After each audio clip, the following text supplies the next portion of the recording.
Hey everyone, and welcome as we continue our study through the New Testament Gospels, looking at the 250 events in the life of Christ. And we're doing this in chronological order. And today we get to what's typically known as the Sermon on the Mount. And this covers Matthew 5, chapter 5 through 7. And a little bit of Luke overlaps with some of these, but for the most part, we're going to be spending the next couple weeks in Matthew 5, 6, and 7 looking at the Sermon on the Mount. And more than likely, this was given on a hillside near Capernaum. And the sermon itself probably actually covered several days of preaching. I don't think it was one just long preaching session. It was or teaching session. It was probably over several days. And in it, Jesus proclaims his attitude toward the law, right? And he sees and he shows that position and authority and money are not important in his kingdom. And unfortunately, a lot of times in the church, we make position, authority, and money the most important things. And so we've got to be careful with that and make sure that, we're going to see as we go through this what what humans typically see as more important, or what we normally see as the most important things. Jesus actually made the least important things, and those are things that we think are the least important. Jesus made the most important. He flips the idea of what the world has on its head, and flips those things around. And so we need to pay close attention to it as we go through that. And the main thing what we're going to see is that faithful obedience from the heart is what Jesus is looking for. And so we're going to look at that. And so the Sermon on the Mount challenges the proud and legalistic side of that. The religious authorities had, the leaders of that day had come up with and added to the law that Jesus is going to talk about. And so we just need to make sure that we pay attention to that and see how he covers this. And we also need to keep in mind, and this is it's one of the things I like to try to do as we go through this, is understand the context of what Jesus is teaching here. And because a lot of things that we're going to go through here, we'll rip them out and apply them in the same context as if he was talking to us. Now, some of these things, yes, they apply to us and we need to listen to them, but we've got to remember that who he's given these lessons to weren't us. It was the people of those day. And we need to remember that context, because sometimes we will take things so literal that he said, or not literal enough sometimes, that we need to make sure that we understand who he was talking to and why he was saying the things that he did. And again, that this was before his death and resurrection. And so again, understanding the timeline, understanding the context of who he's talking to and why he's talking to him and why he says the thing he says, it becomes very important when we start trying to bring it into our our 21st century or our context today, and make sure that we're not taking things out of context that he was trying to teach lessons or that to these people at the time. So it's important that we do that. And so again, he's teaching that heartfelt obedience, that our faith comes from the heart, and that he looks at the heart of the person, and we need to make sure that we understand that, and we'll see that. So he starts the Sermon on the Mount in verses 3 through, I think it's around 7, or through 10, 11, and then he gets into a little bit more. But what's called the Beatitudes, and it's blessed are those who this, blessed are those who, and I'm not going to cover every single one of these. If you're reading a New Living Translation, it's pretty. They're a little bit more self-explanatory than some of the other translations, especially like the King James version or New King James. That they're a little bit more in the New Living Translation, kind of gives it in a more plain English type way of saying it. But the things that I want you to get out of the Beatitudes are that they can be understood in four ways. One, they're a code of ethics for the disciples and a standard of conduct for all believers. If we look through these and look at them, they're a good code of conduct for the way we are to act. Those who show mercy will be shown, or those who are merciful will be shown mercy. Right, those who mourn will be comforted. Those type of things. Those who are humble will inherit the earth. Which a lot of that stuff is counter cultural to what we see today. Right, and so we need to make sure that we apply these to ourselves. They contrast kingdom values, right, which is eternal, with worldly values, which is temporary. And so you're going to see as we go through a lot of these things that Jesus talks about, especially the Beatitudes, is there's going to be a contrast to the spiritual side and the worldly side. The worldly side is going to say one thing, but the spiritual side says another. And we need to make sure, we go to the spiritual side. And a lot of times when Jesus is talking, you're going to hear him say, "You've heard it said, but I say." And so, and some of this is worldly, counterculture to worldly advice, but a lot of it's counterculture to even some of the laws and stuff that they had set up in the Jewish religious system. Um, they contrast a superficial faith, right? That especially of the Pharisees, right? There's a contrast there of what real faith in Christ demands, and we're going to look at that as we dig deeper into these as well. And they show how the Old Testament expectations were fulfilled or will be fulfilled in the new kingdom, right? So Jesus comes and fulfills the old law. He's going to talk about that later, but we'll dig down into these. So the Beatitudes are not multiple choice, right? It's like I can't, I was like, well, verse 3, I'm going to do that one, but not, verse 8, I don't know if I want to try to be pure in heart, right? No, they apply across the board. They're not, you don't pick and choose, right? And each Beatitude tells us how to be blessed by God. And being blessed means, right, the more happiness. Right now, that doesn't mean we're always going to be happy, always have happiness, but it means we're going to be blessed more. It implies the fortunate or inevitable state of those who are in God. They don't promise, right, laughter, pleasure, or earthly prosperity. Being blessed by God means the experience of hope and joy. And there's a difference, right? The world has got hope and joy tied into being happy all the time and all these kind of things. And again, we're going to see how what Jesus teaches sometimes is countercultural to what the world believes in. Most times it is, and so that we don't get tied up in these things.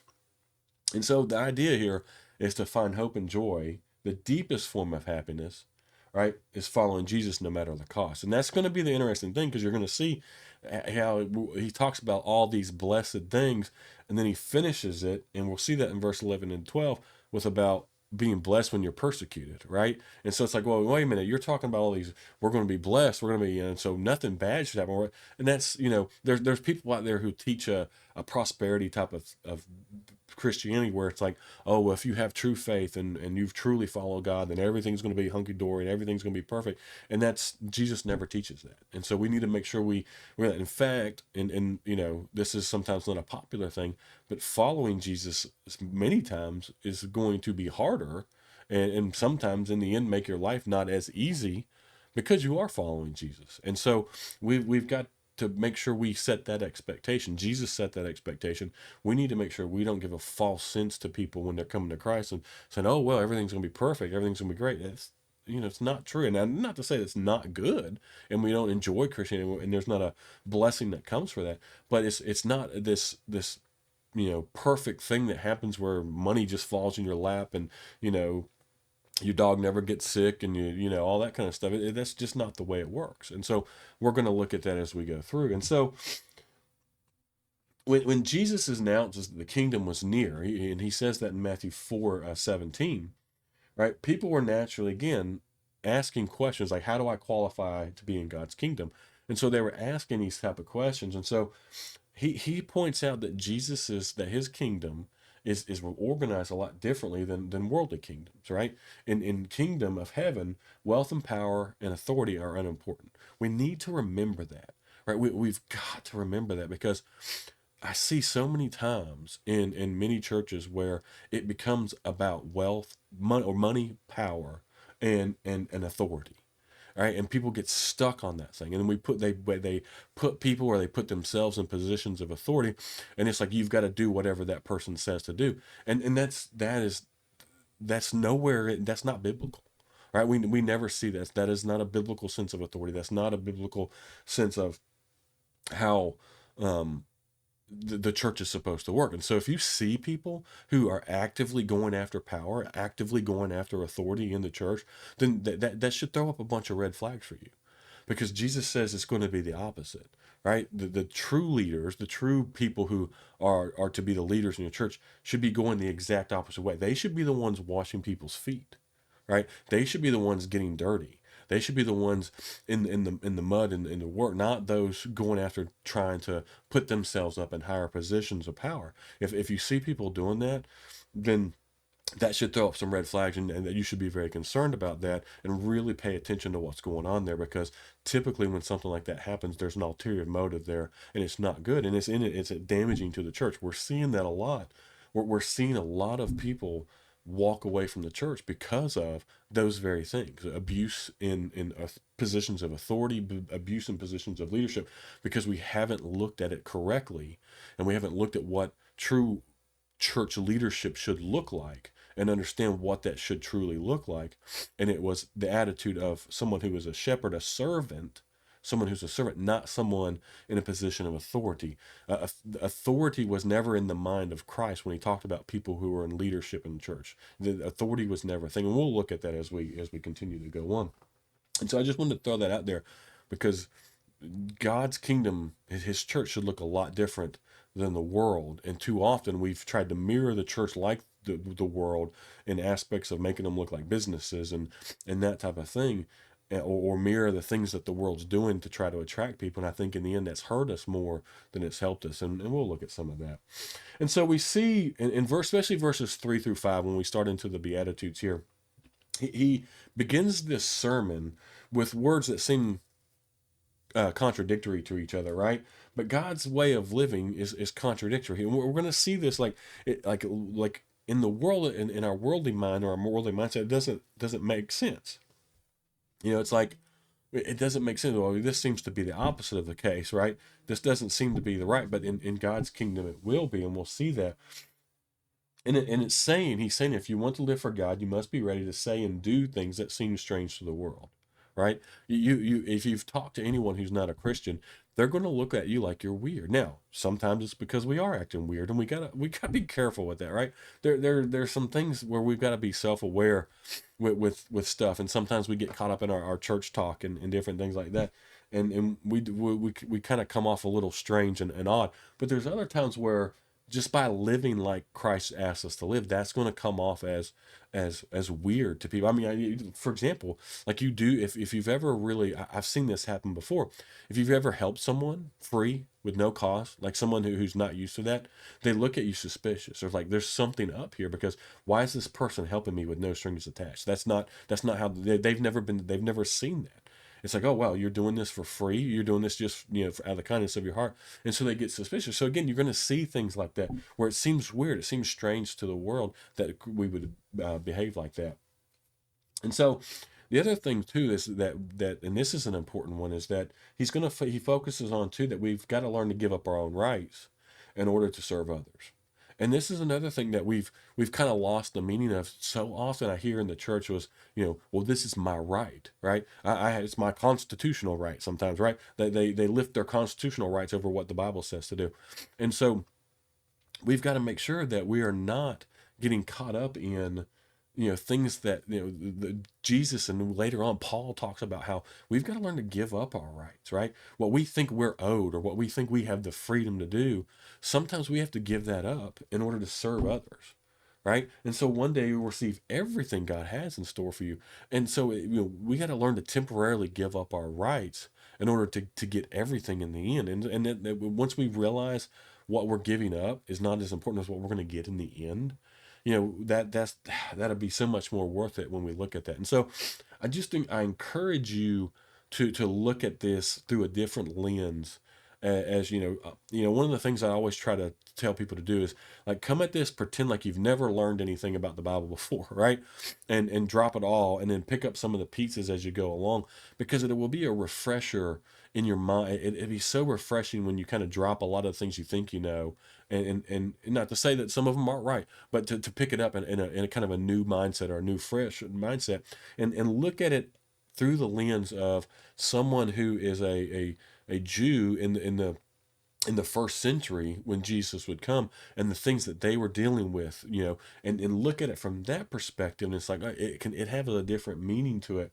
And so I just want you to look at that differently as we go through there. And then finally, as he goes through the Beatitudes, he gets to the end, In verse 11 today, it says, God blesses you when people mock you and persecute you and lie about you and say all sorts of evil things about you because you are my followers. That's hard. I've been there.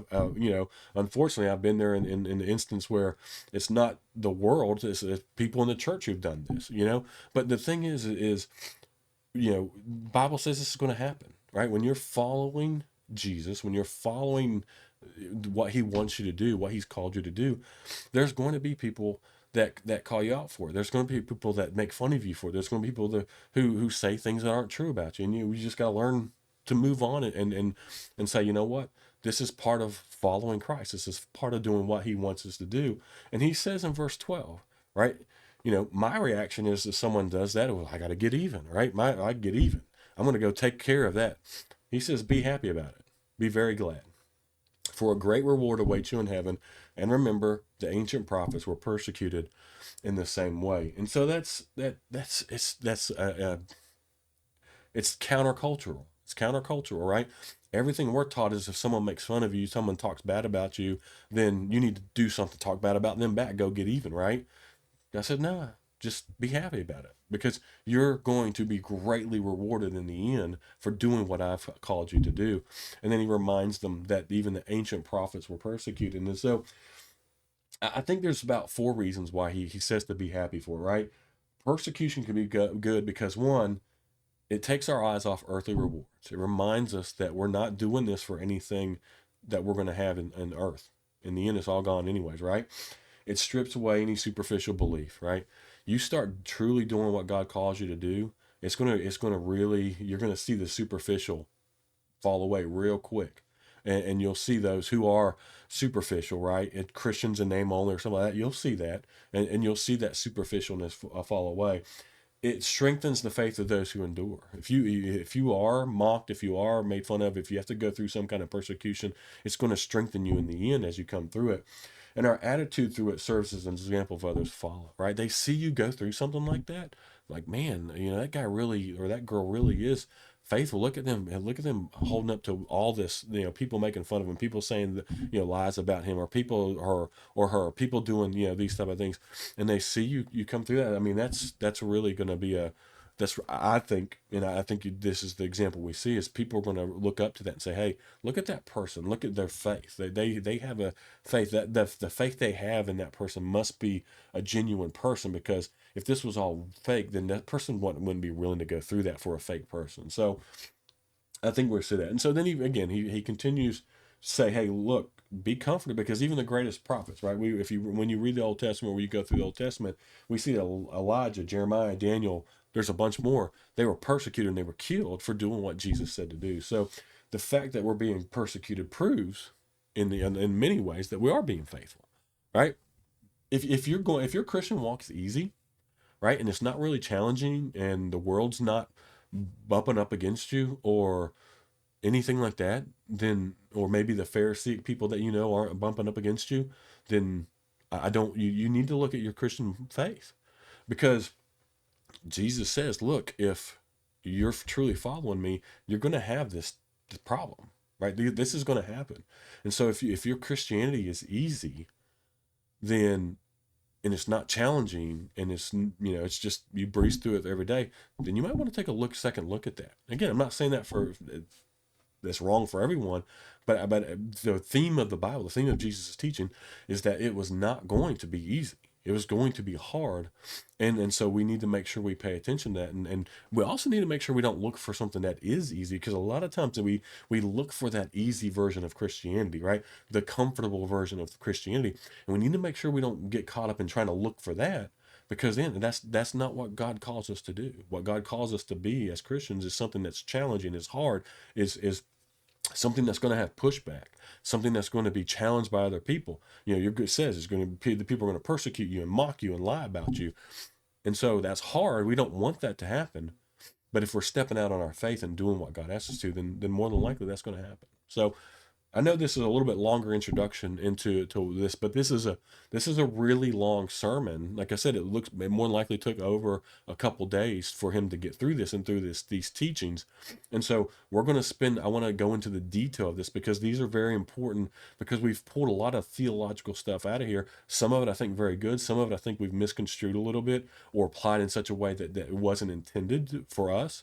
And so we're going to look at that as we go through that. And so we're going to continue on, and then tomorrow we're going to look at Jesus talking about the salt and being the salt and the light of the world. And so what this intro was a little bit longer for the Beatitudes and the Sermon on the Mount, but actually each little snippet that we took there will probably be a little bit shorter, but I am going to try to dive into those a little bit more as he talks about them. So I hope this is helpful. I hope it's a little bit different of an intro than you've seen in going into the Beatitudes and the Sermon on the Mount before. And again, I hope that you're enjoying these. If you think it's helpful to anyone, please share that with them. If you haven't subscribed to our channel, please go ahead and do that. We're going to continue to push out content like this. And as always, I appreciate you for watching.